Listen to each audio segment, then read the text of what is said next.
أعوذ بالله من الشيطان الرجيم. آمين. بسم الله الرحمن الرحيم. آمين. الحمد لله رب العالمين. آمين. الرحمن الرحيم. مالك يوم الدين. آمين. إياك نعبد وإياك نستعين. اهدنا الصراط المستقيم. صراط الذين أنعمت عليهم غير المغضوب عليهم ولا الضالين. آمين.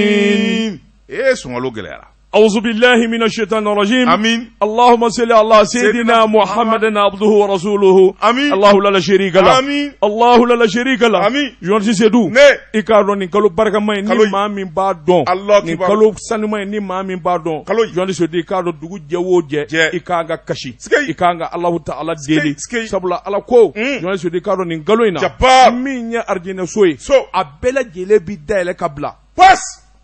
الله بلا ne te matini vanyo Jean Sedou ne janeme so abebi datugu subuhu adatugura joloko bi do shetane na kasiri Allah kibaru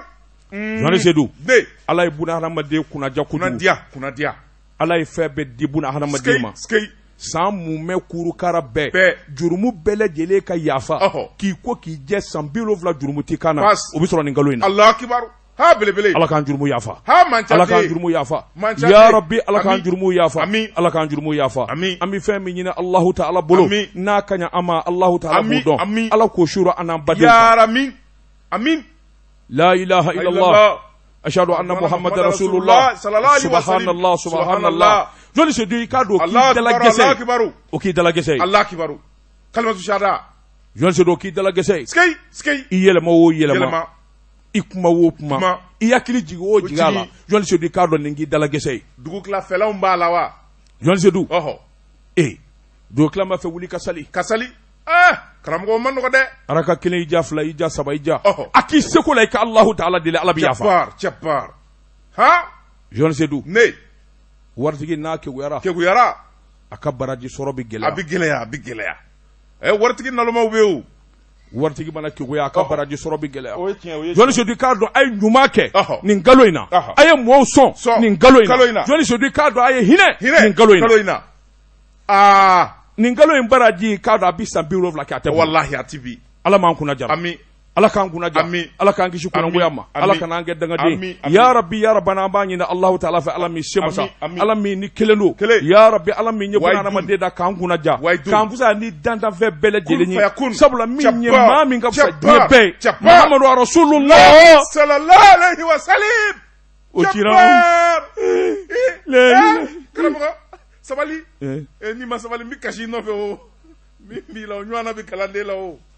sun gɛlɛyalen don seli bɛ sunkalo musaka ka giri fɛn tɛ jugaro jɔn sedu i k'a dɔn ala ka jamana in kisi ami maa o maa n'i ye maliden ye jɔn sedu i k'a dɔn sun tigɛlen kɔfɛ a ɲini ala fɛ ala k'i ka jamana kisi jɔn sedu i k'a dɔn jamana kanuni ka jamana dɛmɛ ka jamana kisi a baraji ka bɔ danda la silamɛya don faso dɛmɛni silamɛya don cɛba jɔn sedu an ka ɲuman caya kɔlɔci kɔlɔ an ba Aishata ko Nuruddin a ko a ye kuma in sɔrɔ kira Muhammadu de la ya Rasulullah jɔn sedu k'a dɔn ɲuman ye jirisun de a turulen bɛ arijinɛ kɔnɔ a bolo bi diɲɛna cɛ o cɛ ye bolo in minɛ n'i m'a bila i bɛ taa sigi arijinɛ de kɔnɔ ya rabbi ala k'an ni kira kɛ ɲɔgɔn sigi ɲɔgɔn ye ya rabbi ala k'an ka bato kelenw minɛ ala k'o kɛ ala kama jɔn sedu a k'o kɛ Muhammadu Rasulullah sallallahu alaihi wasallam Sayyidina Ali Sayyidina Badaralu Sayyidina Borakar Sayyidina Usman baraka kama Magani Madine baraka kama Kureshi baraka kama Al-Qur'an lazimi baraka kama ya rabbi min ye duwawu ye anw de y'a kɛbaa ye a minɛbaa ye subhanahu wa ta'ala ye jɔn sedu wallahi ni zɔngɔlo ba min n'an bara k'a kɛ Allahu ta'ala jate kama ka ban ji la ka ban dumuni na ka ban kuma jugu ma ka ban filɛliko jugu ma k'a bɛɛ lajɛlen kɛ i k'a dɔn Allahu ta'ala jati kama jɔn sedu ya rabbi ala kana kɛ gansan ye a kɛbaw minnu y'a kɛ ani minnu m'a kɛ ala kana an ka barajiw kɛ kelen ye ala kana an n'u da kelen ma ya rabbi ya rabbana jɔn sedu ya rabbi ya rabbana ya rabbi ya rabbana ya rabbi ya rabbana la ilaha illallah la ilaha illallah ashhadu anna muhammadur rasulullah sallallahu alaihi wasallam la sharika la Allah akbar qul ya ayyuhal munzala'u laha amin لا إله إلا الله جبار آمين الله واحد Allahu wahidun. Allahu wahidun. Ba Seydou sila John Seydou kira modenge do pumbe Johnny ukama ko Jafar Abu Jafar ko aya sora amoke de la ni manye bi nyumanya ke kana sinu ngono ni manye bi nyumanya ke ake sisa akatelia sisa akatelia akatigi nafa Ba Seydou nantume akasuma wati dola abi franchi nero ndama Seydou Ba Seydou sila koninde ale ye ka go fo kata fo kwa toti abi misiri de kono abi ale bi kolosi babolo sangani wati hal ni afo ati mi fe abi kungole na komi doro kolosi bi chun abi chun ala kana cha akata maganye na ka amanyoy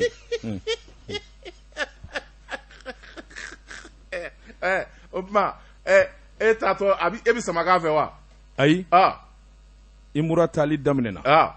maaminu mita imura na sawosa donedu u kana telia kata imura la kasoro mali imura mo nyana bo insha Allah anga ambulo korota Fatiha hamibe mina warko barako cheko musoko journaliste de cadre hamibe mina beki bolo fla korota 120 no hami ay Fatiha mine ngara mo bina Fatiha ke abina do kala wallahi nyengale alala ala min ye Seydou dakene dabaya ala min be fa ala min bene fa nyengale alala wallahi amme min boada wallahi be bodu ko la ala ba min beki bolo korota ibi gien fo la o dabla afo Ousmane Madana Chérif Aïdara kaka deni basade afo imam dikko belebele afo Ñoron Chérif Gaye ashrafa afo alimu ya Amadou Hadi Tall belebele ku ka faranga norotigi uku bolo korata 120 mbe min vo fana ka mu nyeda u ken dani la jesade chefu ka mu awo wallahi ka mu أعوذ بالله من الشيطان الرجيم اللهم صل على سيدنا محمد عبده ورسوله الله لا شريك له قل والله أحد الله الصمد لم يلد ولم يولد ولم يكن له كفوا أحد اللهم صل على سيدنا محمد عبده الله لنا ربي الله الله لا شريك له الله لا شريك ما demain na bichi numéro du mena neta wa etadi 76 23 astaghfirullah oui shetane numéro de ala kana ci aka ci 76 nam 26 60 57 wo jone nga numéro yi o neta yi kalande ni karamogo ta ko ni minga baraji ka telo donné do karamogo ta fo 76 nam 23 nam 60 nam 65 a'udhu billahi min shaytana bi nofe don si Seydou 62 ne re kunyina na kaso bomba kuli hali bi nimo kuli kila yakili masigi funga nashidi mai kiko aburuburu ka bu nofe c'est numéro ka 76 bismillah 23 nam 60 nam 62 wajoni nga numéro yi o karamogo tay o de direct subhanallah a'udhu billahi minash shaitanir rajim la ilaha illa huwa muhammadur la sharika lahu alhamdulillahi rabbil alamin daba tungara nam belebele chama yu take diena katu da kiyama bala chugo bedi dere Joti Seydou ne bengele ku ndi boni sebeni nu kama le soir de Bamako o Bamako wula sebeni keba o to ade ko Umaru Angoiba baru kulundigi ako aywa min arasu bashiye e ka don aywa ne borasa sabula abole kasola gundo na ba don e ka don abaraki dado ala ka belejele sarada Joti Seydou jemuka mi nu ba bolo nu kama ko grand dossier e ka don araba temene arasu bashi amadoda dokan sabula amina chugo min kɛra ani dabali ni fɛrɛ min kun digelen bɛ a da donna nin bɛɛ lajɛlen na min ye bɛnkan kuma minnu bɛ farabugu i k'a dɔn a y'a jira k'a fɔ o ye tasuma kami de n'o wulila don o don ala m'an kisira o tɛmɛnen kɔfɛ jamana kelenya ani jamana a taabolo ɲuman bolonɔbila sɛbɛn minnu kɛra président Amadu Tumani Ture fɛ ani IBK fɛ Arasi Bashi a dama dogo la jihadisiw i k'a dɔn Amadu Kufa ni Iyadi olu kelen bɛ ka dantɛmɛwale minnu kɛ i k'a dɔn cɛmancɛ fanga i k'a dɔn o b'i ni ka dɛsɛ yɔrɔ minnu na Arasi Bashi da donna nin bɛɛ lajɛlen na u yɛrɛ minɛcogo ale ka taa se ngi ɲininka ayiwa tɔn minnu kun b'a nɔfɛ n'u bɛɛ lajɛlen kun bɛ kaso la u minɛna a bɔ minɛkun min na a n'u minɛna ka da fɛn min ni fɛn minnu kan a y'i da don o la a da sera fana maa min ni maa min kɔni kɛra sababu ye ka nin ko in ta k'olu sɛgɛrɛ a da sera Imam Mahamudu Diko ma Bube Mayiga min ye Ismaila Wage Maliki Jaw ani Mamadu Kasuge a ye ninnu fana to a fɔ sɛbɛnnikɛla ko Arasibasi kɔni ma tɔtɔ ko la kuma minnu kɔni n'o bi keleku yɛrɛ de ko fɔ i k'a dɔn a da sera nin bɛɛ lajɛlen ma ɔ sɛbɛnnikɛla ko maa kamana bi guwan Imam Diko o ni Bube Mayiga olu bɛ se ka taa fara ɲɔgɔn kan cogo di a ko i k'a dɔn politiki ale i k'a dɔn ayiwa kɛnɛ wɛrɛ tɛ politiki kɔni fɛn o fɛn n'u bilala ɲɔgɔn na u bɛ se ka fara ɲɔgɔn kan fana i k'a dɔn politiki kɛnɛ kan ka kɛ kelen ye i k'a dɔn hakilina a n'u ka taabolo n'u b'o nɔfɛ a ko n'o tɛ min ye Imam Diko ni Bube Mayiga olu ye ko bɛɛ lajɛlen kɛ Arasibasi ka kuma na min kɔni bɛ se k'a to Bubu Sise i k'a dɔn a bɛ se ka don kaso la cogo min ka waati jan kɛ u sɔmina k'a fɔ Bubu Sise i k'a dɔn min ye ɲɔrɔ surufukɛ ye u kɛlen bɛ k'a bonya Usumani Madani Sherifa Ayidara a bonyaba b'o fana yɔrɔ u nana jɔrɔ de kɛ n'u tora nin cogo in na n'a galabu ma kari ni Bubu Sise i k'a dɔn n'a to a ma tiɲɛ i k'a dɔn ayiwa n'u tora ka to nin cogo in na fo ka se vote ma a bɛ kɛ gɛlɛyaba de ye o hakilina min b'o olu la o laban bɛ sɔn ka tiɲɛ ka sababu kɛ Bubu ye sɛbɛnnikɛla ko Bubu Sise Arasibasi ye kuma min lakali Bubu Sise ka o ye nin ye o ma bɔ yen a y'a jira tuguni k'a fɔ ayiwa min kɔni ye ale a kamana ganna Imam Diko a den de ye i k'a dɔn Bubu Sise sabula Diko yɛrɛ da y'o fɔ k'a den de ye Bubu Sise mun gɛlɛya donna u ni ɲɔgɔn cɛ fo ka se nin yɔrɔ ma min ye Arasibasi a ye da don la a ko n'o tɛ Bubu Sise a bɛ Imam Diko bonya fo k'a fɔ k'a to ten misali a ko kalo o kalo k'a daminɛ san 2015 ka na bila 2019 kalo o kalo i k'a dɔn a bɛ $2 ta ka taa di bɛnkɛ ma a bonya kama Bubu Sise kɛlen premier ministre ye kalo o kalo a bɛ $8 ta ka taa di Imam Diko ma a bɛnkɛ don a bonyani kama sɛbɛnnikɛla ko olu bɛ taa kɛlɛ cogo di maa min bɛ taa ni wari in ye o tɔgɔ de ye ko Leotal Arasibasi ka fɔ la Leotal ye cɛ gɛlɛmanba ye Bubu Sise badenkɛ don a ko o de tun bɛ Imam Diko ani ayiwa Bubu Sise ni ɲɔgɔn cɛ ɔ mun dun nan'u bila ɲɔgɔn na a ko politiki don sabula faamuyali nana kɛ k'a dɔn k'a fɔ fanga ɲinini bɛ Bubu Sise kɔnɔ ɔ min fana ye Imam Diko walima Bube hakilina b'u fana na ɔ n'u ma jateminɛ kɛ joona k'a galabu kari a dili donnen don kosɛbɛ a ko nin damada de nana ni gɛlɛyaw ni ɲɔgɔn cɛ min kɔni ye Arasibasi CDR ka awa kuma laselilikɛla a ma tɔ to kuma na a ye gundo caman de fɔ a ye kuma caman de fɔ maa wɛrɛ ka min tɛ nin ye nka don nataw la sɛbɛnnikɛla ko a n'a bɛɛ lajɛlen sɛbɛn nin kun ye sɛbɛn ye an ye min zalo ka bɔ Soir de Bamako kɔnɔ Bamako la ne ma min faamu pas de commentaire premier ministre sara da dɔnnen don pas de commentaire je te dis journal kala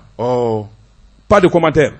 sur ce point pas de commentaire nam i bolo don ala k'an kunnaja ya rabbi daba tuma ne bɛ n tɛgɛ don o bi kɛ i kɔni sɛbɛn ye an ko min ma le Sphinx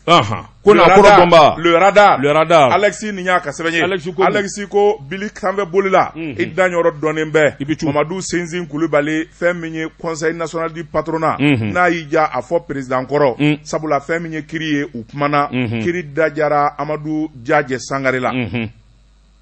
awɔ Amadu Jajɛ Sangare sɛbɛnnikɛla ko a ko n'i y'a ta k'a lajɛ fɛn min ye nin kiri in ye a kuma cayara an ka jamana kɔnɔ Conseil national du patronat Mali jagokɛlaw nafolobatigiw ni sɔrɔ bosonbaw u cogoyala jɛkuluba de don an bɛ don min na ko bi fɛn min ye Mamadu Sinzin Kulubali ale de kun ye président ye a ye san caman kɛ baarakɛlaw ye olu nana lajɛ ni kura ka fiyɛ cakɛda la an ka maakura ɲini o maakura ɲini o de ye assemblée générale ye assemblée générale min n'a kun bolo dara Mamadu Sinzin Kulubali yɛrɛ jɛnna n'a ye a ye lettre bila fan bɛɛ lajɛlen fɛ ni ka jama wele jama na kuma selen a nana ka na dasumuli kɛ a y'a dɔn k'a fɔ bɛɛ ni nin vote in kɛra o don kolo girimanba ye jamana in kɔnɔ o tuma fɛn min ye Mamadu Sinzin Kulubali ye a nana fɛɛrɛ bɛɛ lajɛlen tigɛ kalafili min n'a bolo dalen bɛ vote tɔ ye tile 2 ye a bɛ se ka bolo k'a cogo min na o tuma a nana sariyaw sɔsɔ ni ka lettre kɛ a yɛrɛ kelen ka kalafili cɛ ka bɔ yen sɛbɛnnikɛla ko a ka fili bɔra yen de sabula o y'a sɔrɔ maa caman bɛ minnu bɔra jamana fanda 4 fɛ dɔw nana Bamako kaba u ye hôteliw sara ka ban k'u labɛnnen bɛ k'a fɔ fɛn min ye kalafili u bɛ n'a kɛ sɛbɛnnikɛla ko o yɔrɔnin bɛ jɛkulu min bɛ yen n'o bɛ kalafiliko kumaw fɔ n'olu bɛ kuma statut ni règlement kan olu nana ka na jama wele k'a fɔ Mamadu Sinzin Kulubali yala hakili de bɛ tiɲɛ wa mun de b'a kɔ a ye nin min fɔ nin tɛ sariya ye nin t'an ka taabolo ye o tuma vote ka kɛ Sɛbɛnnikɛla ko o vote de nana kɛ septembre kalo tile 26 o kɛra fɛn min ye patronat yɛrɛ a siège da la sabula Mamadu Zinzi Kulubali kɛlen k'a dɔn vote in date ja la a taara patronat da sɔrɔ ka tile bila a kun sɛbɛnnikɛla ko fɛn min ye nin maabaw ye nin jurabaw nin miliyaritigiw nin baanabaw u nana ka n'u sigi tile kɔrɔ k'u bɛna vote kɛ da sɔrɔlen bɛ Mamadu Zinzi Kulubali kelen fɛ sɛbɛnnikɛla ko jama tɔɔrɔ la o tuma ye kelen ka fisa n'anw bɛɛ ye wa o yɔrɔnin bɛɛ u ko vote bi kɛ u nana ka na vote kɛ wula bi se waati min na jaabi bɔra ka bin Amadu Jaaje Sangare ale ye se sɔrɔ a ye se sɔrɔ ni min ye maa 100 ani maa 4 o de votera o maa 100 ni maa 4 na a ko n'i y'a ta k'a lajɛ Amadu Jaaje Sangare a ye maa 89 sɔrɔ n'i y'a tila sira 3 ye i b'a ye k'a fɔ fila tɔ o b'a bolo a ko n'i y'a ta k'a lajɛ maa wɛrɛ minnu ko Mamadu Zinzi Kulubali ye nin kɛ aw tuma anw b'an yɛrɛ minɛ olu ye o ye abstention ye dɔw yɛrɛ taara bulletin bila u votera nka u ma vote ni maa 2 f'i ye bulletin 17 o kɛra nili n'i ye ko in ta k'a lajɛ k'a fɔ Amadu Jaaje Sangare k'a ye vote in namara o ye nkalon ye sabula maa dɔw bɛ yen minnu t'ale yɛrɛ fɛ minnu tɛ kulu fɛ olu taara vote u ye nili de kɛ kosɛbɛ sɛbɛnnikɛla ko ni vote jɛlen bi kofɔ o don ko in kɔni o ma bɛn Mamadu Zinzi Kulubali ma a yɛrɛ ye vote dɔ jɔ a yɛrɛ ye ka t'o bila octobre kalo tile 8 na o vote don maa mata a yɛrɛ masurunamaw a ye dɔw de sara ni ka wari d'olu ma olu ka taa vote mɔgɔ dɔw yɛrɛ bɛ yen minnu votera k'a sɔrɔ ni vote maga a taara jaabi dɔ d'a yɛrɛ ma voix 100 ni voix 2 k'ale gagnera n'o ye ko bulletin nil ko ye maa 5 ye ko fɛn min ye Amadu Jaaje Sangare ye k'o perdira nkalon don sɛbɛnnikɛla ko a ko dɔgɔkun 2 ni ɲɔgɔn cɛ élection 2 kɛra président 2 sɔrɔla o tuma fɛn min ye nɛgɛtigɛyɔrɔ ye o ye fanda ye ko in dara da kiiri tigilamaw tulo kan olu kɔni ko taa kana t'a la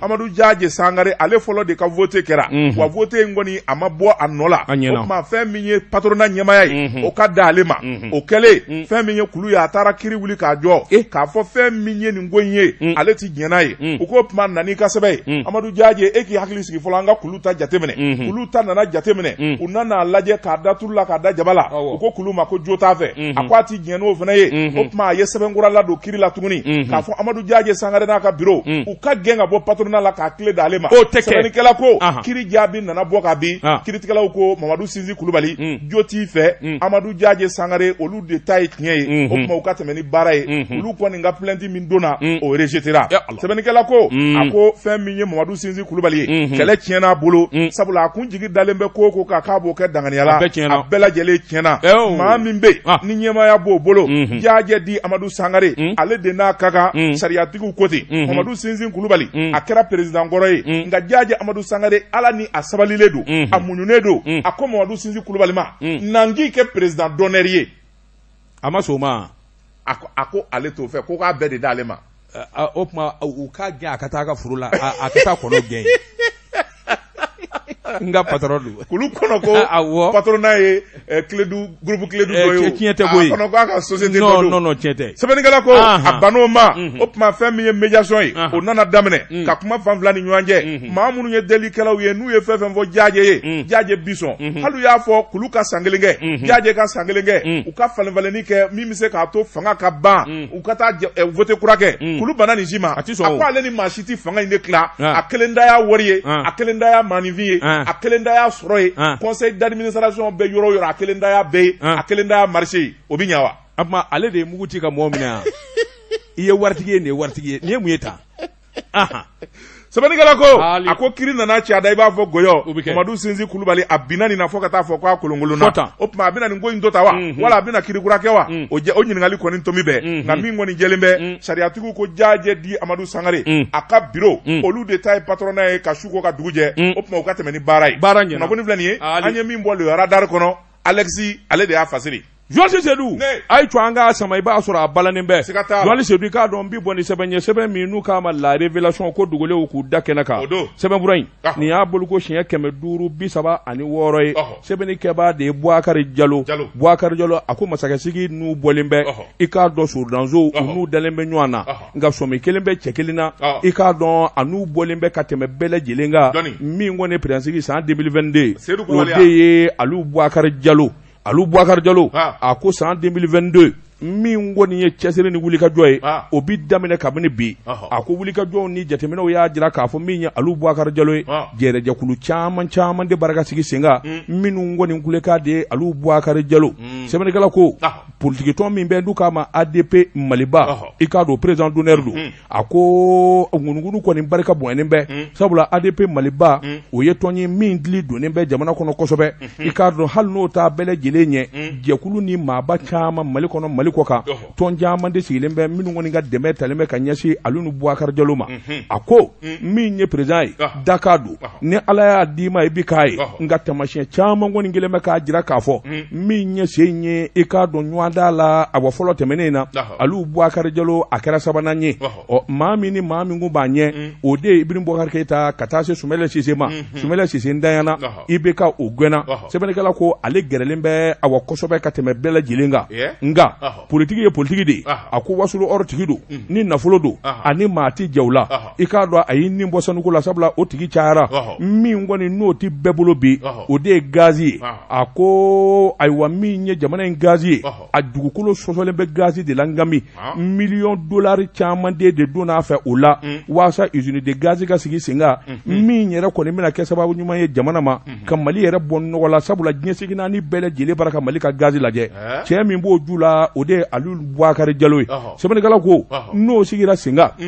a bɛ kɛ sababu ɲuman caman ye sabula min ye hydrogène naturel a tɔgɔ de y'o ye hydrogène naturel o bɛna cari jamana fa bɛɛ lajɛlen la yalima maa min sera k'o baara kɛ o bɛ dɛsɛ ka jamana mara wa sɛbɛnnikɛla ko siga t'o la a ko a wa baara dili jamanadenw ma i k'a dɔn a kun ye nin fɔ a wa présidansigi tɛmɛnen in na min ni min kan ka kɛ u k'o de ma ko programme présidentiel a y'o bɛɛ lajɛlen fɔ n'i y'olu taabolo ta k'a lajɛ i b'a ye k'a fɔ hakaja min kɔni ye jateminɛlikɛlaw ni sɛgɛsɛgɛlikɛlaw ye a nafa bɛ taa yɔrɔ caman sɛnɛkɛlaw baganmaralaw min ye foroba baara kɛbaw ye jamana yɛrɛ sigibolo a n'a taabolo sɛbɛnnikɛla ko nin bɛɛ lajɛlen bɛ kɛ sababu ye min ye cɛsɛgɛnna ni nafolobatigiw ye olu ka sura an ka jamana kɔnɔ an daamatɔ na sanu tɔmɔ bɔlɔ kɔnɔ a ko min ye Alu Bubakari Jalo ye candidat min n'a ka bɔlen bɛ u k'a ma ko candidat de changement min bɛ se ka na ni yɛlɛmaba ye jamana kɔnɔ a ko i k'a dɔn sabula fɛn min ye jamana in sigi a sensabara kɔnɔ a dɔnnen bɛ a ko tuma ayiwa min ye ayiwa dɛmɛ ye ani dɛmɛ caman kelen b'a fɛ sabula fondation Maliba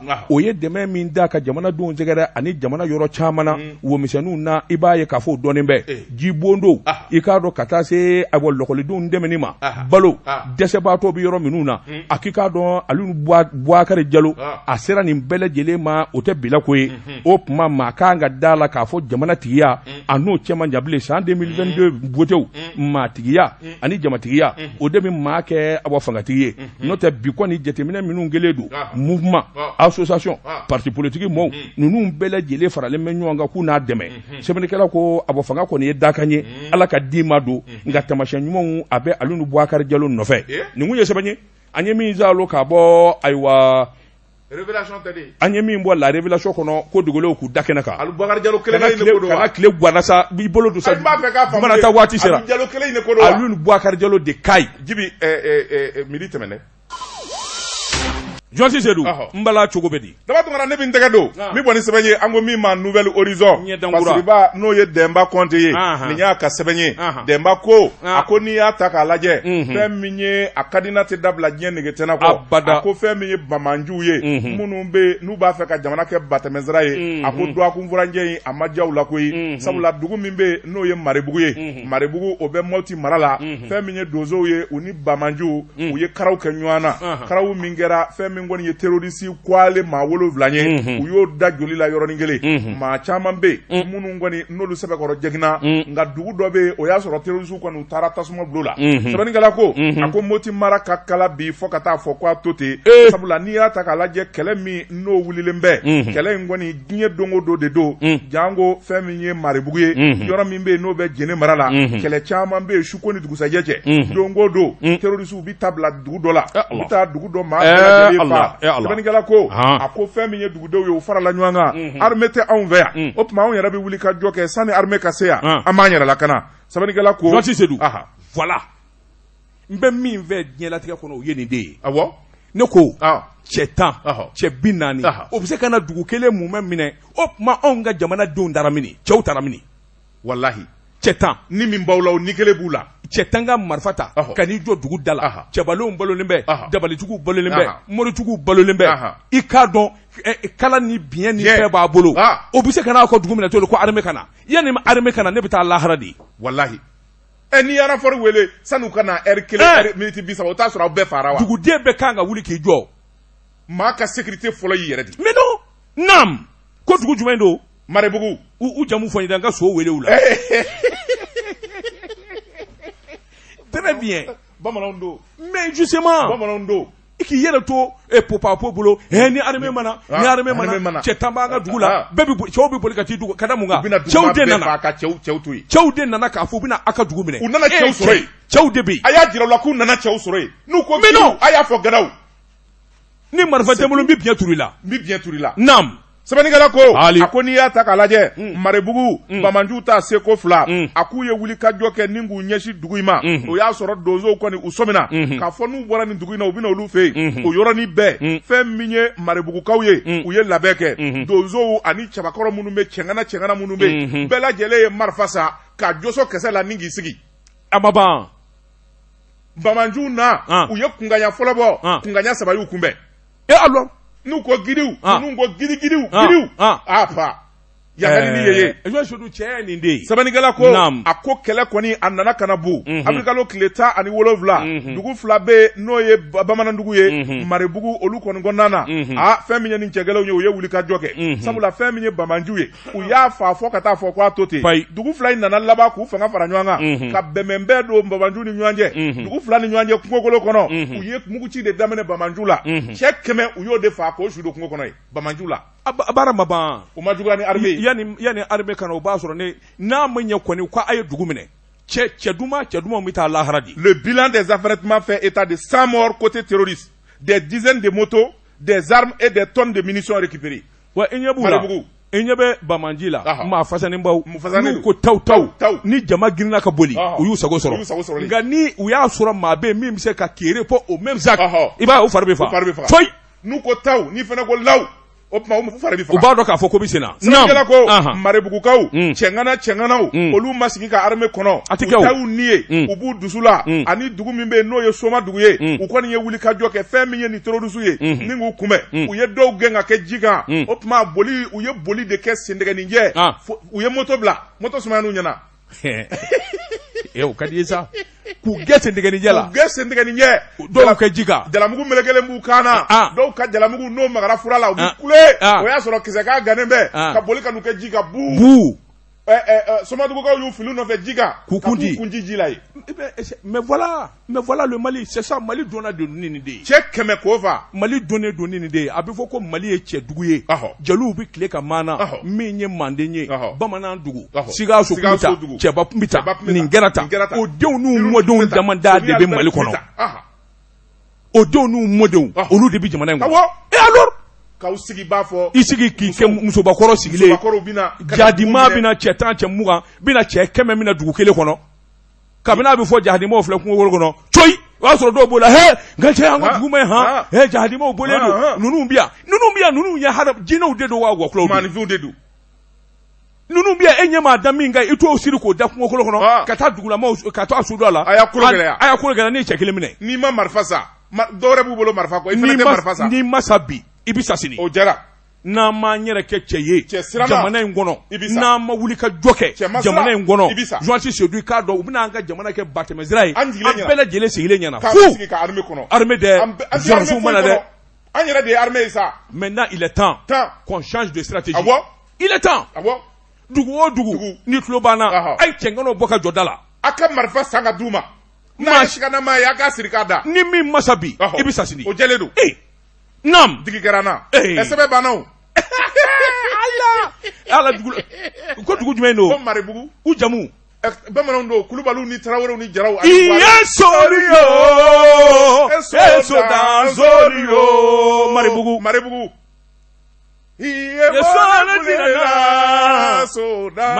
kawula ala kabako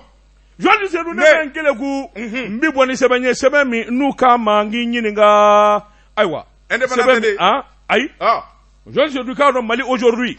cɛngana ti ban cɛw bi fɔ ɲɔgɔn kɔ son excellence Bukari Siribe bɛɛ lajɛlen ko a ma ko kɔlɔn Bukari den i k'a dɔn kɔlɔn Siribe journaliste i k'a dɔn ngana ka ngana journaliste i k'a dɔn a bilalen bɛ baara min na jamana fɛ n'o ye larabu jamana ye journaliste i k'a dɔn a kunjɛra min ye kɔlɔn Bukari journaliste i k'a dɔn Mali ka lasigiden kun don min ye Émirats arabes nin bɛ k'a siɲɛ fɔlɔ ye i k'a dɔn farafinna min ye ambassadeur ye i ka tanu nin bɛ k'a siɲɛ fɔlɔ ye ambassadeur ka se ka arabu bɔ a cogo la f'u bi kasi kɔlɔn nɔfɛ kɔlɔn a ko i k'a dɔn ale bilala baara min na jamana fɛ a kunjɛra a bi foli ani tanuni kɛ ni ka ɲɛsin jamana ɲɛmaaso ma nka an kana ɲinɛ diɲɛ fɛn o fɛn sababu don journaliste i k'a dɔn Ibrahim Boubacar Keita o de kɛra sababu ye ka danaya da ale kan k'ale kɛ ambassadeur ye a b'a fɔ a b'a wele ɲuman dɔn sabula n'ale ka kun tɛ ale ti kɛ ambassadeur ye san 5 i k'a dɔn wulikajɔ ni cɛsiri journaliste i k'a dɔn kɔlɔn min ye kɔlɔn Bukari Siribe journaliste i k'a dɔn a ka ambassadeur ya maa b'a lakale a bi sɛbɛn tariku la Émirats arabes ale de ye Mali a n'o gɛrɛ ɲɔgɔn na fo k'a fɔ k'a to ten k'an kɛ fa kelen ba kelen ye journaliste i k'a dɔn kabini juillet kalo tile 20 san 2016 dɛmɛ min dara ka bɔ nin jamana in na ka Mali sɛgɛrɛ ala ni kɔlɔn ka galabu la arabu jamana tɔ minnu nana fara a kan ala ni kɔlɔn ka galabu la journaliste i k'a dɔn k'an ka fɔ u k'an ka sɛbɛkɔrɔ dɔn sɛbɛnnikɛla y'a jira k'a fɔ faama ma tɛmɛ Mali kɔnɔ min ma a ka bonya boloda a ko min ye nin ko in ye a b'a kunjɛ a wasalen a lafiyalen journaliste k'a sababu kɛ i k'a dɔn Abu Dhabi kaw u ni Bamakɔ surunyana bi fo k'a fɔ k'a to ten jamana in faama bɛ yen bɛɛ lajɛlen jɛnna n'a ye bɛɛ lajɛlen bɛnn'a kan k'a fɔ kɔlɔn i k'a dɔn a y'a se kɛ a bi kɛ ambassadeur ye don min ministre de kun ye Awa Kamisa Kamara ye journaliste k'a dɔn Kamisa Kamara kamana gɔnna sabula Mali cɛ ani Émirats arabes cɛ i k'a dɔn teriya ni badensira min dun n'u ɲin cɛ a fanga bonyana kosɛbɛ journaliste k'a dɔn k'i bɔ yen faama wɛrɛ minnu bɛ a dunama in kama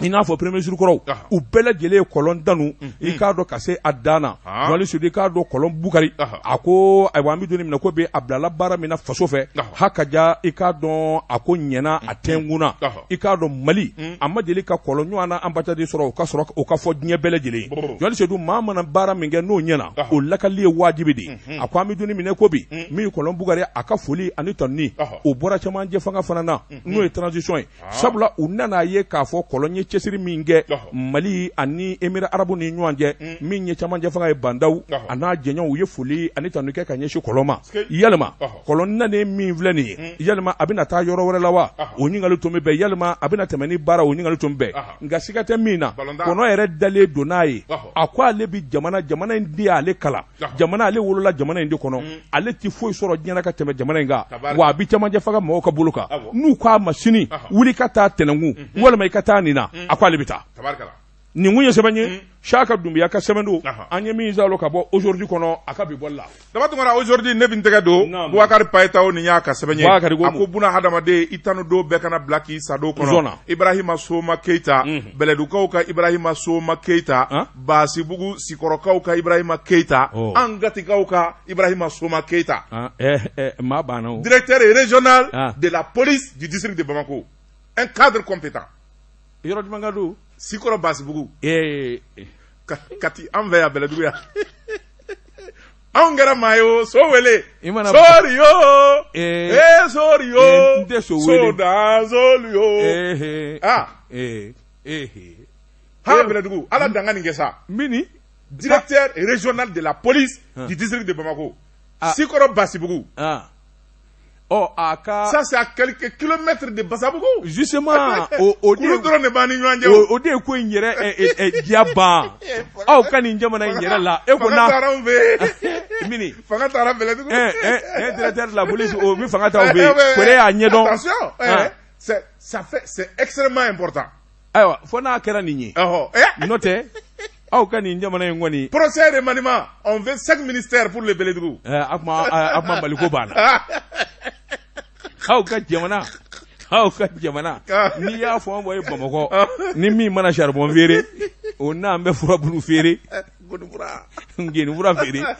min mana yanga sɔrɔ fo n'o kɛra lɔkɔli karamɔgɔlamaw ye o y'a aw ye e ɲinɛna fɛn kɔ wa donc Dosolo Traoré grand commerçant import export kabini 1956 fo bi waritigi kelen min bɔra a ka jamana na Dosolo kun ye buru feerela de fana ye koyi n b'o f'i ye ala sɔn k'i sago il vendait du pain C'est un commerçant import-export. Non, Bourfirela do, il est boulanger. Nam. Sɛbɛnnikɛla ko a ko fɛn min ye Ibrahima Soma Keita fɛn min ye jamana faamaw ye u ye danaya d'a kan polisi directeur régional a bilar'o kunna Bamako a bi bila maa min nɔ na o ye contrôleur général de police Saka Buran Sidibe o min n'a taara retraite la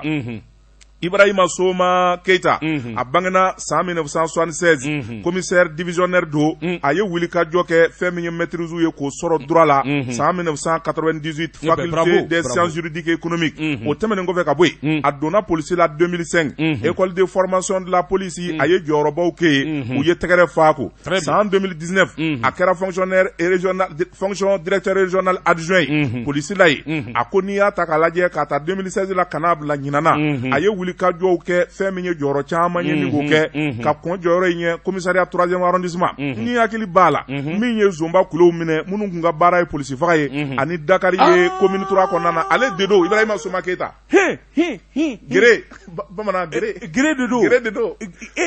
c'est mon type c'est toi nga cɛ do c'est mon type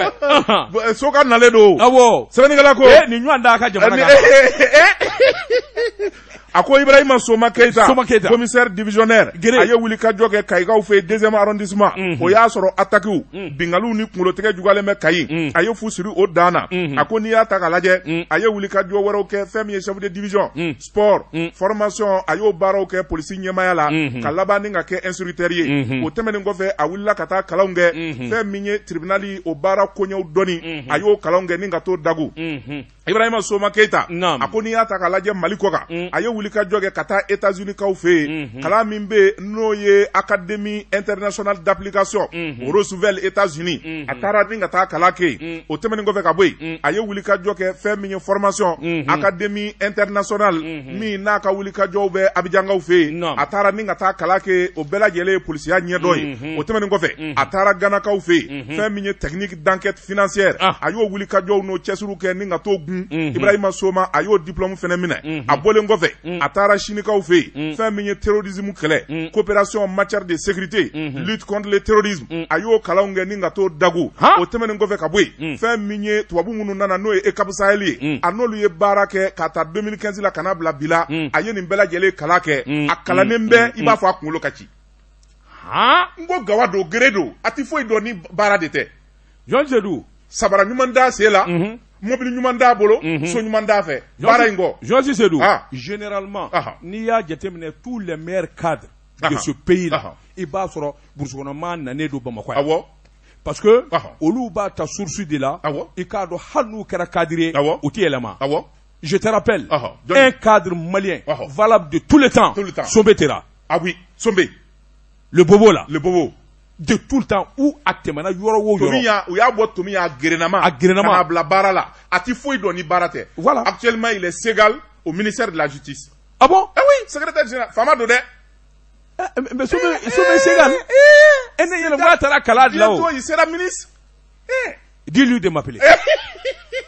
a y'a ti maa wele maa ka numéro t'a bolo baara de fɛ a bi baara de kɛ ayiwa naam sɛbɛnnikɛla ko Ibrahima Soma Keita directeur régional de la police du district a ko a ni jɔyɔrɔ in ka kan a b'a mérite kosɛbɛ sabula fɛn min ye kamalennin ye a ba sigilen bɛ wa k'a fɔ a bi popapo kɛ i b'a ye télé la wala a bi bɔ journal la a kumakan ti mɛn a bi baara de kɛ ani cɛsiri kɛ sɛbɛnnikɛla ko faso wasolen bɛ n'a ye n'an bɛ don min na ko bi sabula fɛn min ye polisi denmisɛnw ye polisi ɲɛmaaw ka taa fara kɔmaw kan bɛɛ lajɛlen dalen bɛ Ibrahima Soma Keita la ala n'a ka cɛsiri baara ɲɛdɔn ani baara technique n'a sariya ye min ye a b'a bonya bravo kunnafoni dɔ nin ye félicitations an ye min bɔ aujourd'hui kɔnɔ Bakari Payitaw ale y'a sɛbɛn Jean Zedou cependant i b'a sɔrɔ dɔw wolola duguba kɔnɔ kabini u denmisɛnnin fo ka t'u kɛ cadre ye les gens vont toujours parler d'eux i n'a fɔ i bɔra ka an bɔra ka min tɔgɔ fɔ sa l'ambassadeur Kɔlɔ duguba kɔnɔ den do kana ɲinɛ dɛ ala ce jeune ministre Aruna Modibo Touré kana ɲinɛ dɛ Aruna Modibo hali sini jamana denw b'a kɔ kasi on aura besoin de lui ani joni ne ko a ti ya Aruna Modibo il est ale kɔni diɲɛsɛgɛ naani jamana de b'a wele il est quoi là u b'a fɔ fɛn min ma expert ale bɛ expertise de la diɲɛ fa bɛɛ fɛ ni Aruna Modibo bɔra yen joni Lamine Seydou Traoré énergie jumɛn lui c'est un fou de Dieu ale tɛ dɔ wɛrɛ dɔn le travail bien fait merci ani joni maa banna koyi e bɛ dɔ wɛrɛ dɔn wa nin cogo la Bamakɔ ka den fana y'a miiri yarɔ duguba kɔnɔ den duguba kɔnɔ maa kalannenw don u ɲɛ yɛlɛlen don u m'a den sɔrɔ den bɛɛ tɔgɔ bɛ da Papu Mami Bijou Joli n'i y'a ye Poupée a ma fasa ne de ka ca nɛgɛw kɛrɛfɛ an bɛ sunkalo la teti min nka an ka fiɲɛni sama ka sɔrɔ ka segin ka na Daba Tunkara naam fɛn tɛ bolo min na n'i y'o tɔnɔmi o bolo laban bi kari kana siga bala cogo bɛ di Joji Seydou ne bɛ n keleku n bɔ ni sɛbɛn ye sɛbɛn min n'u k'a ma la révélation ko dogolenw k'u da kɛnɛ kan sɛbɛnfura in y'a bolo ko siɲɛ 535 ye fasiri kɛbaa a tɔgɔ de ko Prosper Ki ko i k'a dɔn ni kun bɛ cogo min n'i bɔra o cogo la Joji Seydou i k'a dɔn o fɔli o fana bɛ kɛ mɔgɔ ma wajibi ye commune 1 a dɔgɔtɔrɔso min ye a CCRF ye i k'a dɔn lawalin damanda min ye centre de santé de référence min ye commune 1 ta ye misali kun bɛ ta ale de ka kosɛbɛ Mali yɛrɛ kɔnɔ ni fu yɔrɔ fɔra dɔgɔtɔrɔso ko la jango min ye ayiwa CCRF ko ye a bɛ fɔ ko commune 1 ta Joji Seydou o don kun ka di min ye dɔgɔtɔrɔ minnu bɛ yen ani ɲɛmaa minnu bɛ yen Joji Seydou k'a dɔn u bɛ baara kɛ u bɛ makari banabaatɔw la commune 1 ayiwa centre de santé de sɛgɛrɛ sɛbɛnnikɛla ko nka bi o kɔni kɛra awɔ ɲinɛfɛn ye i k'a dɔn ala ni médecin chef min bɛ Jakarija Kɔnɛ Samafu Joji Seydou k'a dɔn n'a y'a cogo min a y'a kɛ ten ne kɔni na kun ye min ye o ye n yɛrɛ ye baarakɛlaw dɔgɔtɔrɔw Joji Seydou k'a dɔn maa bɛ baara kɛ Korofina dɔgɔtɔrɔso la a bɛɛ lajɛlen de kamana gannen don ala ni médecin chef min bɛ yen n'o ye Jakarija Kɔnɛ ye sɛbɛnnikɛla ko a kɛlen bɛ ka jɛkulu dɔ sigi o kɔni b'a ale yɛrɛ nagakɔrɔ olu bɛ baara k'a ye a n'olu de bɛ kan kelen fɔ ni maa min t'a ka jɛ la walima n'i t'a ka nami ye i ka ko banna Joji Seydou k'a dɔn a bɔ Korofina dɔgɔtɔrɔso ni ala ma jankɛ i k'a dɔn a ko ban dɔ filɛ an bɛɛ lajɛlen sigilen ɲɛna Joji Seydou k'a dɔn mun de kɛra i k'a dɔn nin kun ye mun ye a ko min ye ŋanamu ye kun de ye i k'a dɔn wari minɛ o kun de ye janfa kun de ye dɔgɔtɔrɔso in kun bɛ a wa sanayɛlɛba de la min ye commune bɛɛ lajɛlen kun b'a to a fɔ a kun bɛ taa misali la Joji Seydou nka a kɛra Sumarow ka waati o ni bi tɛ kelen ye médecin chef min bɛ yen Joji Seydou k'a dɔn a tɛ siran a tɛ makari wa a tɛ tanbakiya Joji Seydou k'a dɔn a bolomadalen bɛ mun ka dabali jumɛn de b'a bolo a ko n'i y'a ta k'a lajɛ dɔgɔtɔrɔso ko maa fɔ fɔlɔ o ye kɛnɛya ye ani kɛnɛya minɛnw Joji Seydou k'a dɔn o dajira i k'a dɔn chirurgie maternité pédiatrie min ye radiologie gynécologie Joji Seydou hali ka dan ninnu ma n'i taara bi Korofina dɔgɔtɔrɔso la makari ko da don sabula a dɔw u ka baara tɛ ten walima a dɔw wulili yɛrɛ i k'a dɔn ye makari ko da ye i k'a dɔn a bɔ médecin chef min bɛ a n'a jɛɲaw u y'a tɔ bɛɛ lajɛlen k'a la k'a daji Joji Seydou sɛbɛnnikɛla ko min ye Prosper Ki ye a ko ɲɛ de y'a ye u ye ɲininkali kɛ min ye dɔgɔtɔrɔw ni baarakɛla minnu bɛ olu kumana hali Korofina dɔgɔtɔrɔso n'i donna a kɔnɔ bi i b'a dɔn k'a fɔ a kɛra maama yɛlɛma ye Joji Seydou k'a dɔn suma nɔgɔ a ko i k'a dɔn damanda yɛrɛ bɛ yɔrɔ nɛgɛ bi la fɔlɔfɔlɔ i ka dumuni bɛ bɔ ka bi dugukolo ka Korofina dɔgɔtɔrɔso la i b'a ta k'a dun ala ni jɛya fɛ a ko nka bi i k'a dɔn a bɛɛ lajɛlen kɔni kɛra langolo de ye i k'a dɔn commune 1 mɔɔw dabali banna u kamana ganna Joji Seydou i k'a dɔn baarakɛlaw yɛrɛ i k'a dɔn olu kamana ganna i k'a dɔn salayaba de y'u minɛ ka sababu kɛ a bɔ ɲɛmaa min bɛ yen n'o ye Jakarija Kɔnɛ i k'a dɔn Samafu Jaki n'a jɛɲɛw i k'a dɔn centre in kɔni kelen b'u bolo fatiɲɛ ye Joji Seydou i k'a dɔn a bɔ minnu bɛ duloki jɛma dɔn n'o ye dɔgɔtɔrɔw ye ka taa se baarakɛla wɛrɛw ma Joji Seydou i k'a dɔn olu kɔni da walen de don ka filɛli kɛ a ko nka n'i y'a ta k'a lajɛ Yamusa Jalo o de y'u ka syndicat secrétaire général ye Joji Seydou i k'a dɔn a bɔ gɛlɛya fɛn o fɛn bɛ yen a ko i k'a dɔn a bɛ n'a fɔ don o don dɔ de bɛ fara ko in kan sabula mankanba de bɛ wariko fana nɔfɛ Joji Seydou i k'a dɔn fɔlɔfɔlɔ dɔgɔtɔrɔya minɛn ye min ye ani min fɔra i k'a dɔn baara tun bɛ kɛ n'o de ye Joji Seydou i k'a dɔn buruburunin minnu bɛ sɔrɔ n'u k'a ma risour i k'a dɔn min kɔni ye bi ye maa si den kelen tɛ yen min ɲɛ bɛ d'a kan ka sababu kɛ min ye baarakɛlaw ye u ka buruburunin minnu kan ka d'u ma a dɔw yɛrɛ ka sara fana Joji Seydou a bɛ kalo caman bɔ min balannen bɛ a ko buruburunin baarakɛla maa kelen i k'a dɔn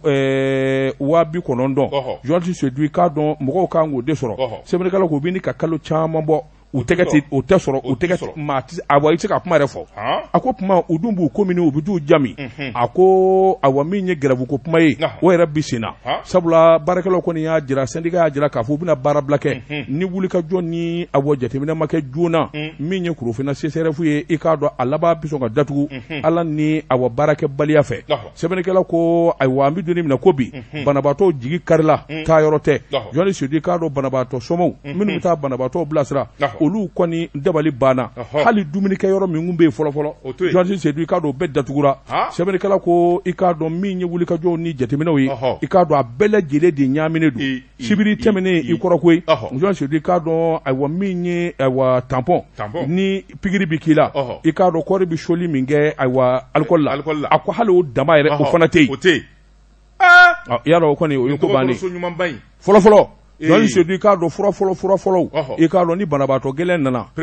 o furaw kun bɛ taa dɔgɔtɔrɔso kɔnɔ ka k'i la Johnny Sodi k'a dɔn kuma tɛ bilen sɛbɛnnikɛla ko fɛn bɛɛ lajɛlen de tiɲɛna Korofina dɔgɔtɔrɔso la ministre de la santé n'a bɔra nin galama a bɛ taa tugu dɔgɔtɔrɔ Jakarija Kɔnɛ na sabula minisiri min bɛ yen n'o ye muso ye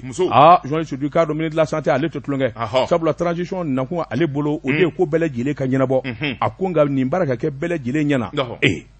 ala Jakarija Kɔnɛ a y'an ba ni donna bi hali sigilaw dɔgɔtɔrɔw bɛ sigi chaise min kan banabaatɔ bɛ sigi a si tɛ a bɛɛ kari-karila k'a bɛɛ tiɲɛ k'a yɛrɛ ni ala cɛ dɔgɔtɔrɔso ɲagasanen bɛ marakakɛ in kun bɛ don waati min Tunkara ninnu ni a tɔgɔ di n dɔgɔnin sa Johnny i bɔra ka min tɔgɔ fɔ sisan Sumarew Moribo Jangina Sumare olu bi nin dɔgɔtɔrɔso in na don min a tɛ se ka kɛ tan a tɛ si la i ka malobaliya kɛ a n'an ka musokɔrɔba tun bɛ don min musokɔrɔba in walahi takɔ de a to a ko de ba musokɔrɔba in min bɛ musow lajigin sa awɔ an ba don Kɔtinɛ ba Kɔtinɛ awɔ ala ba Kɔtinɛ olu bɛ don min yen kun ka di ani Kulubali ninnu olu tun bɛ don min ala ne den bɛɛ wolola Korofina n bɛ yen dɔw wa a césarienne u kun ka césarienne ça y que tellement k'u b'a dɔn anesthésie c'est que i bɛ lafiya de n'i kun bɛ i ti hôpital nege minɛ et puis n b'a f'i ye mais bi ala ka n'i ci dɛ ala ka n'i ci fɔlɔfɔlɔ ala ka hinɛ Seyidu la bamanan ni bamanan bɔra jɛgafɔ a ka gɛlɛn de kun ye awɔ nka bi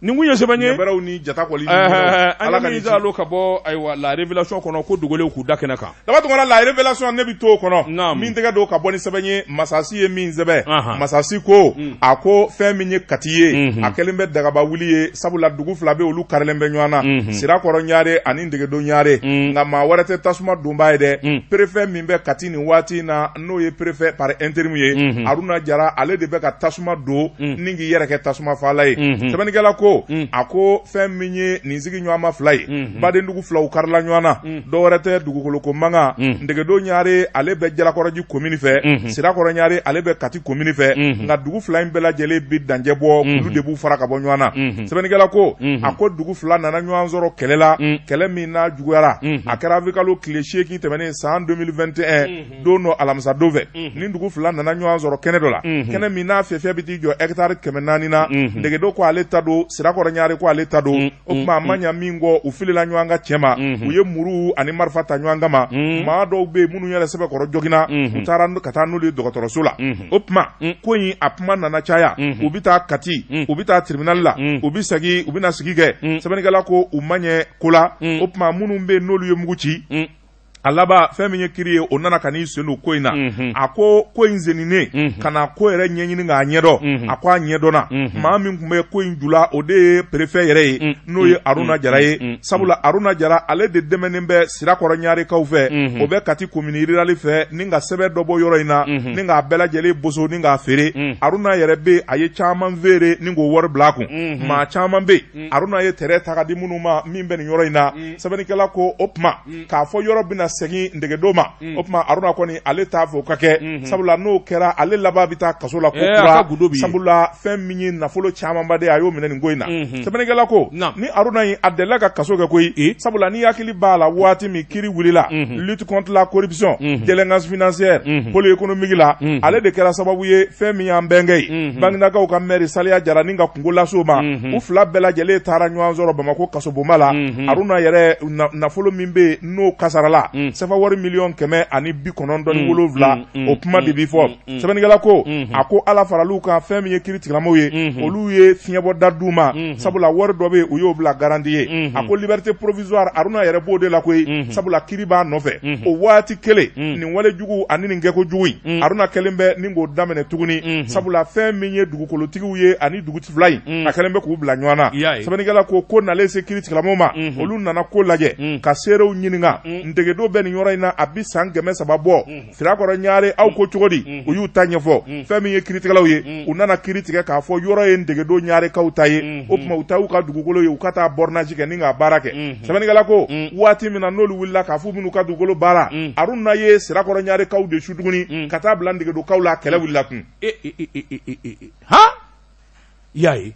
préfet yɛrɛ a tɛ tɛmɛ nin kan o sɛbɛnnikɛla ko a ko préfet de bɛ ko jula ni k'a bɛɛ lajɛlen juguya yala ministre min bɛ marabolo ko kunna lieutenant colonel Ablaye Mayiga a t'a kalama k'a fɔ nin dugu fila n'ala ma jɛgɛ u bɛna ɲɔgɔn faa ka ɲɔgɔn ban ala ni kalikaw ka préfet par intérim ale de b'a juguya la ntegedo Ɲare Sirakɔrɔ Ɲare o tɛ du kelen ye wa fa kelen ba kelen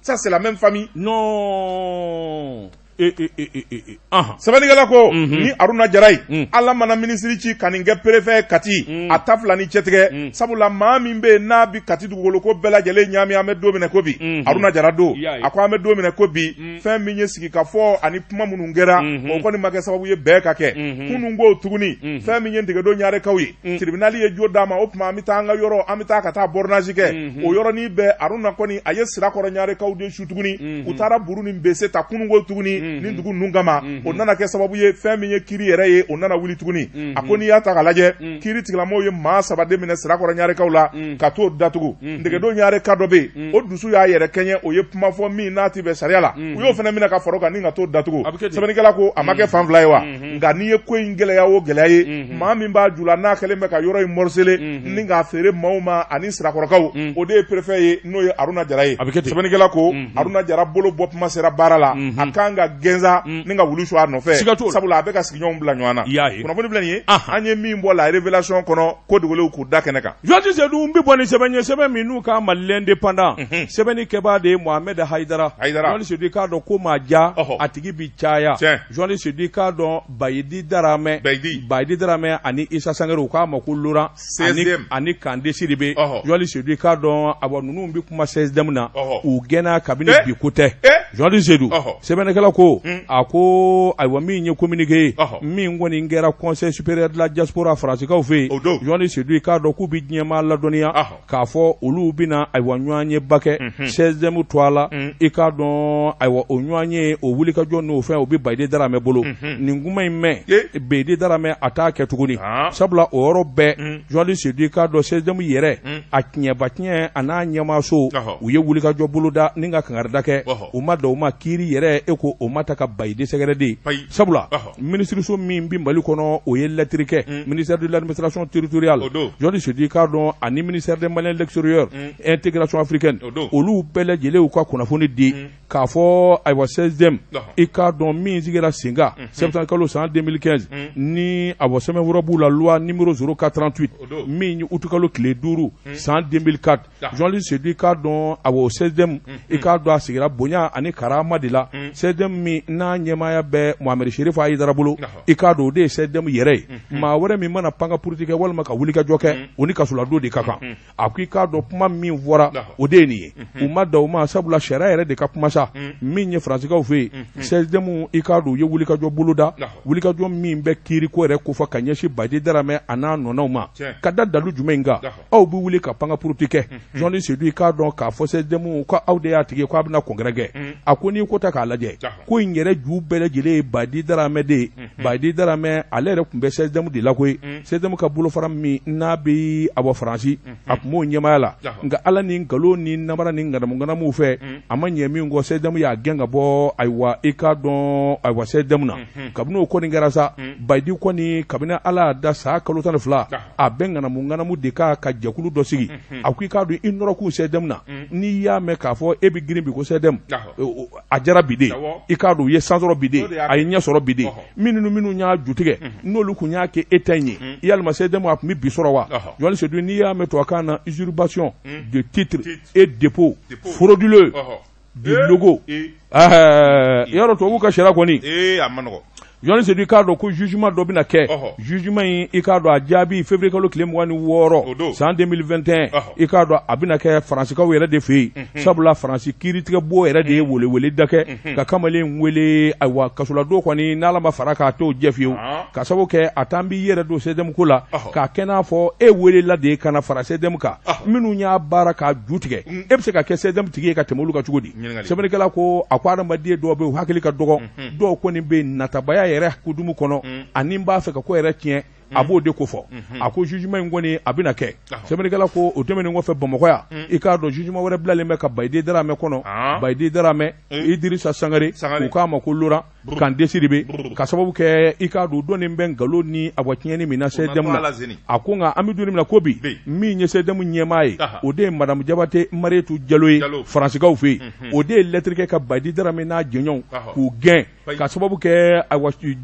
association manasigi wuli ka jodo be ni yo ke wal matamashia do be no yiri la ni geni kaka o de badi dara me sura a gene do ka bo sedem na o puma ka da nyama tloka ma o ma bala ni wuli ka joke kibita tugu sedem France ko Icardo atigi ma mi mbise ka puma shara bulla o de madame Jabate Maretu Jaloye badi dara me na nono o gena ka bo sedem na o se ka sedem to fo hali sedem Icardo akata machin o na maga sabula Icardo mi ni mi ngoni njele do afora mi ngoni ndado ni o de yamadal do na be o de Mohamed Chérif Aïdara ni ngunye sebani anye mizalo ka bo lende pana kono akabi bolla daba tungara femi kunafoni ya dafara ni ala na kira jana na ye femi nye bita ya mba datuya bita bibla sana nga nkodo nyana femi nye negala kauye uka sebe biya ka fo femi nye negala bugu almami no Elhadji Boubou Dramé ani misiri commission président Elhadji Cheikh Digo ko bidneme nyini uba fe ka misiri bili inshallah koni zera dere chenaji la opma femi nye simaye chenye nege ani nafolo ubo nyini wala sa misiri mbise ka bili chokomi ni mami mba fe ka demeke ala kama sungalo bayna Ibe Cheikh Digo ka numéro wele 70 63 20 33 walema Elhadji Boubou Dramé o almami 71 55 11 51 Ablaïso 92 54 73 00 Jean Sedu Icardo mami mana dorome bo misiri jola iye so de joy iyere ye Icardo arjina kono opma alislamo mali kono mali ko kan Icardo nega bugu kaw negala kaw Icardo mo buka juma misiri la ka bli wa man lillahi kana lahu ka ke Allah taala jati kama ala kaso e misiri nam no temana ka boye feminye malien de l'extérieur munu nuka yorobe safo nuka yorobe safo ku ye kirike u ye kirimi sesoro opma ubuka ma bela jele welu kana nyanyela no assemblée générale ye abike afrikalo kile mugani duru never wati abike sitika abuku ka sitika safo o memini safo kelengenge safo teni jala ko ko fa dugugolo namara meri mbe yoro minge Giro Traoré che Giro dunye mer nyumanyi subhanallah re ko ni ini Giro che ngombi ma che che fara che la teta bibi mauka tere de ka ti bi ka sa fara Giro la sa mer kanyi mer mayi mbi kuma ni nyanje aperse kanyi ma jona no te ndimine do de mi nyi gala de eni nyi gala ibita ka so mbala de ande ro la ka wo tifo igana nimbita Giro ko ni zoro e ka sawali ani kaso to manja ayi na ma mauka dugolo sagi ani kaso to manja aywa ni dugolo bibolo yi abidima utaka dala ke kelen blati problème c'est du cas don jumanata wati sera mi ngoni wati sa bita ko na amba joya ni soni mi nyi ambalema boboyi olu ka jemuka bina sigi singa no lu willa mi nyi Ahmed Diakité ale ni moru bi nyon zoro so fana to ma de shena nege nyemuga segi be kaninga nege nyemuga ni kele sanga bisaba burapele obi se kana kuma so ngono farmo je ku shoni daka sungalodo si même ni sungalodo il y a le sport sportif anyuge ami wajulige bare koni minuit kabini minuit o koni mina ka dashi fo suguru dunguma odo dotita dokan salike chuguma